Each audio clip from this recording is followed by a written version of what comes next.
mudou no Cruzeiro, porque não só a escalação, mas o Cruzeiro se apresentou à torcida com aquele desejo de ganhar o jogo, com aquela organização mais perto daquilo que a torcida imaginava para esse começo de ano, que lá atrás, quando as contratações vieram e tal, deixaram o torcedor bastante empolgado para 2025, não, Mossuba?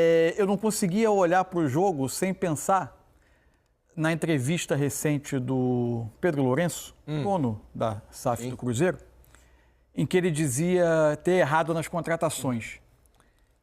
Conforme o jogo ia andando, a minha sensação, eu não sei se de fato errou, eu não sei o que alguns dos jogadores contratados e que estavam no banco hoje, Dudu, Gabriel, o Eduardo é um outro jogador que veio criando alguma expectativa, que eventualmente eles venham a se encaixar nessa ideia e sejam mais do que jogadores para uma parte final de jogo em algumas circunstâncias. Mas hoje, pelo que vinham rendendo com o Cruzeiro e pelo que vinham rendendo nos últimos momentos de carreira, é difícil imaginá-los executando essa ideia, que só funcionou porque a decisão de pressionar o tempo todo era uma decisão dos 11 que estavam em campo. O Cruzeiro foi uma unidade o tempo inteiro pressionando o Bahia, que fez uma partida muito ruim. Fala, galera! Seja bem-vindo no canal Cruzeiro Sem Fronteira. Galera, é impressionante o tanto que o Cruzeiro incomoda as pessoas. Com a vitória espetacular do Cruzeiro contra o Bahia, eles vêm falar da entrevista do Pedrinho, do Pedro Lourenço, vêm falar do banco que o Gabigol e o Dudu está. Eles não falam da vitória, não falam do desempenho do Cruzeiro dentro de campo, mas querem falar da discussão do Pedrinho, da entrevista do Pedrinho, do Gabigol e do Dudu no banco. Essa é a fala deles, mas não fala do desempenho. Como que o Cruzeiro incomoda as pessoas. É impressionante como que o Cruzeiro consegue incomodar.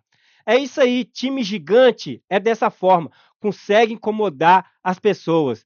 Bora conferir todos os que estão falando do Cruzeiro. Mas antes disso, você que acabou de chegar aqui e não é inscrito, se inscreva, deixe o seu like e seu comentário e compartilhe esse vídeo para outras pessoas, porque você vai ajudar muito o nosso canal a crescer. Bora lá! Então, tem essa questão das entrevistas das duas, né? A do Rogério. O Rogério, normalmente, quando perde, ele é duro de enfrentar na coletiva, né? E ele se vê pressionado, o Bahia ainda não ganhou no campeonato, está na zona de rebaixamento, apesar de toda a dedicação e esforço na Libertadores. Mas na outra coletiva, Luísa, Leonardo Jardim, você sabe que eu fui citado indiretamente, e agora que ele estava bravo comigo, acho que ele nem sabe quem eu sou, né? Mas pegaram um comentário que eu tinha feito sobre São Paulo e Cruzeiro, e acho que espalharam lá, viralizaram, da questão do Cruzeiro não ter vencido ou não ter se esforçado para vencer, ter se conformado com o empate diante do Sub-20 do São Paulo. E aí, na coletiva, ele falaram que a gente jogou contra o Sub-20, desvalorizaram o nosso empate lá. O que eu disse aqui, Cruzeiro e São Paulo no Morumbi, no domingo, o segundo tempo, o São Paulo jogou 5 a linha do Sub-20 da Copa São Paulo, né?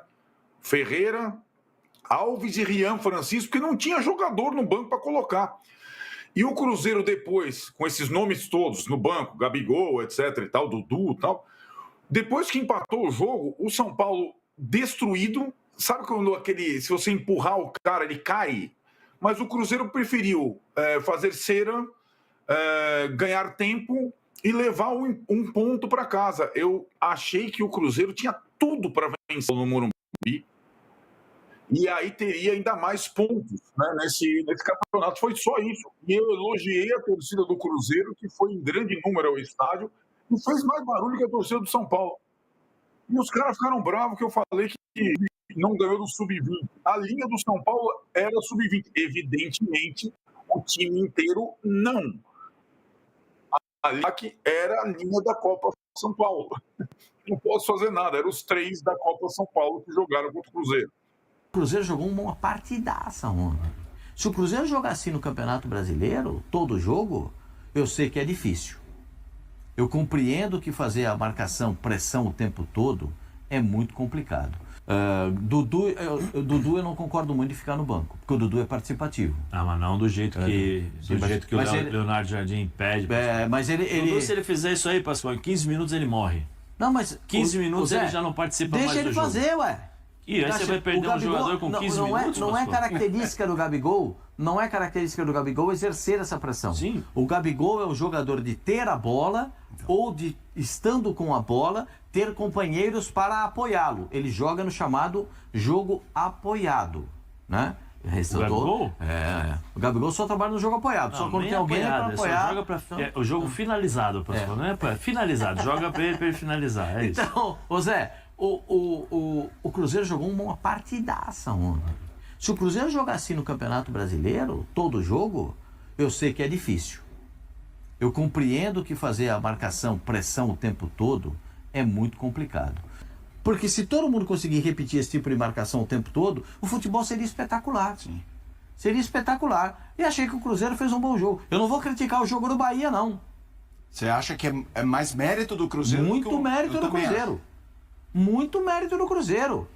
Porque a gente vivia falando, eu falei aqui que o time do Cruzeiro é um monte de nada. Quando o Cruzeiro encontra alguma coisa, eu tenho que ressaltar. Claro. E o elogio hoje vai para o treinador do Cruzeiro. O treinador do Cruzeiro que agora dá para entender, né? Poucos teriam, desculpa o palavreado, culhão para tirar peças tão importantes que chegaram tão badalados no Cruzeiro como Dudu e Gabriel. E tirou também o William, lateral direito, que há pouco tempo estava na seleção brasileira. Isso porque ele entende, olha, é o momento de você ficar aqui, calma, fica no banco agora. Não é o seu momento, o momento agora é do coleguinha, o momento agora é do companheiro. E nós vimos do porquê ele fez isso. Olha a atuação de gala do Cruzeiro contra um forte time do Bahia dentro de casa. Então, parabéns ao treinador do Cruzeiro, que foi sábio ao mexer as peças. É isso aí, galera. Para vocês verem, o Cruzeiro incomoda tanta gente, tantos repórteres, que ao invés deles falar da atuação do Cruzeiro contra o Bahia, não. Eles querem criticar ainda, voltar à tona o que aconteceu entre Pedrinho, jogadores, o destaque de Gabigol e Dudu no banco. Eles querem fazer infernizinho, porque sabe, se o Cruzeiro chegar, vai ser difícil. A diferença ali foi o Pascoal, que a gente viu ali, que ele foi coerente nas conversas. Ele falou que, do mesmo jeito que ele estava criticando, que ele falava que o time do Cruzeiro era nada, ele teve que redimir, pediu desculpa, entendeu? É a diferença. Aí você viu o Felipe Melo também elogiando o Jardim, elogiando a equipe, e por falar que teve culhão, o Jardim teve culhão de colocar os jogadores, os medalhões no banco. E é isso aí, galera. Por que o Cruzeiro tanto incomoda? Simples. A diferença de time grande com time gigante. Time grande, eles vai lá e comenta. Time gigante incomoda e eles, mesmo ganhando e mesmo perdendo, eles querem criticar o time. Então, o Cruzeiro é time gigante, um clube gigante. Você vê o nosso rival. O nosso rival está na zona de rebaixamento, mas ninguém fala disso. Você não vê nenhum comentarista, nenhum repórter falando do rival, mas do Cruzeiro sempre tem comentário, sempre tem notícia. Essa é a diferença de time grande com time gigante. Então, o time gigante tem que destacar em tudo, mesmo nas horas ruins e nas horas boas. É isso aí. Então nós sabemos, Cruzeiro é gigante. Galera, se você gostou desse vídeo e chegou até aqui, deixe o seu like, se inscreva, compartilhe e ative o sininho. Isso vai ajudar muito o nosso canal, galera. É um prazer estar com vocês aqui. Até o próximo vídeo. Fui!